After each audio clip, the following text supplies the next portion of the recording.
ব্যাপার কি ব্যাপার তোমরা কি করছো এখানে কি করছো নতুন আউটলেট চিনার পার্কে দেখো আমি বলছি আবার আরে আমি একটু আগে খেয়ে নি তারপরে আমি আচ্ছা দিদি দোল খাক আমি তোমাদের অফারগুলো বলে দিই আজকে কিন্তু মানে এখানে রয়েছে গ্র্যান্ড ওপেনিং চিনার পার্কের আউটলেটের কিন্তু 4 নম্বর আউটলেট আর সেখানে চলছে জিরো ডাউন পেমেন্টে একদম কোনো টাকা লাগবে না জিরো ডাউন পেমেন্টে সব আরে সেই জন্যই কি দোল খেতে আরম্ভ করে দিয়েছো দুজন হ্যাঁ এত সুন্দর দোলনাটা দেখলাম তো দোলনা খেয়ে কি করে থাকি একদমই তাই তুই কি এখানেই বসে থাকবি আমি তাহলে গেলাম কিন্তু আমি সব নিয়ে চলে যাবো তোকে তুই এই দোলনা আরে পয়সা কি আছে আদৌ নেওয়ার জন্য না পয়সা আজকে তো জিরো হ্যাঁ, হ্যাঁ, হ্যাঁ। পয়সা না থাকলেও কোনো প্রবলেম নেই তাই তো চলে আজকে তো আমরা জিরো ডাউন পেমেন্টে সব নিয়ে যাবো দোলনা নিয়ে যাবো বেডরুমের সেট একদম কিন্তু মাত্র 49,990 টাকায় কিন্তু আমরা বেডরুমের সেট পেয়ে যাবো কি বলো তো পেয়ে যাবো এরকম একটা সুন্দর বেড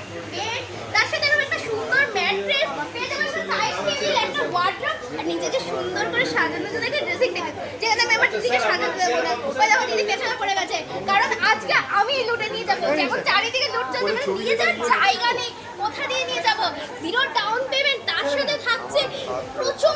গিফট মানে গিফট আবার গিফট পয়সা লাগে তো ফার্নিচার কি বলছো বাবা আধার এরা? কার্ড প্যান থাকলে হয়ে যাবে হ্যাঁ আধার কার্ড প্যান কার্ড থাকলে জিরো ডাউন পেমেন্ট 24 মাসের সহজ কিস্তি all over small delivery free all over small finance available কি বলছে গো হ্যাঁ গিফটগুলো দেখি এসো। এই দেখো আজকে আমি নিয়ে যাবো 1.5 লাখ টাকা 1 লাখ টাকা শপিং করে নিয়ে যাবো একটা মাইক্রোওয়েভ আর 50,000 টাকা শপিং করে নিয়ে যাবো একটা ইন্ডাকশন এই দেখো ব্র্যান্ডেড কোম্পানির দাও আবার তার সাথে 1.5 লাখ টাকা শপিং করে নিয়ে যাবো একটা 33 ইঞ্চির এলইডি টিভি আর 2 লাখ টাকা কত কিছু নেবে? আজকে কিন্তু ওয়ার্ড্রপ এখান থেকেই কিনে নিয়ে যাবো তুমি নিচ্ছই না কিনে পয়সা লাগবে না তো লাগবে না যাবো পয়সা লাগবে না আজকে আমরা নিয়ে যাবো আর তুই শুধু ওয়ার্ড্রপ কিনবো নাকি এরকম সুন্দর ডাইনিং টেবিল সোফা সব কিছু নিয়ে যাবো সুন্দর ড্রেসিং টেবিল দেখছি এখানে শু ক্যাবিনেট মানে টিভি ক্যাবিনেট কত কিছু আছে আজকে আরে আমরা এতদিন নিয়ে যাবো লাক্সারি লিভিং ছিল অনেক দূরে এখন চলে এসেছে দোলপুরায় সব একদমই তাই